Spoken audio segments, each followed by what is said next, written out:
So hey everyone, welcome back to the quick and very interesting tutorial. In this quick tutorial, I'm going to show you how you can compress any file to a RAR file, that is a compressed version of any file using without using any software, just by using your browser. Now in order to do, just simply open any of the browser you have. You can do the same steps from your smartphones as well. Now here you have to search for convertio.co. You can see the right spelling if I pronounce it wrong.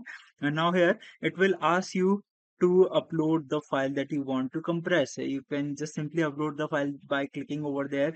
You can see the live estimates of how much file have been converted using this website. It's about 60,000 of terabyte. You can just simply upload your file by clicking on this option of choose file. Once you upload your file, it will provide you with the option to compress it using RAR. Alright, so that's it for this tutorial. I hope this video will be helpful for you. Make sure to hit the like button and subscribe button for more such helpful and interesting tutorials. See you in the next one. Take care.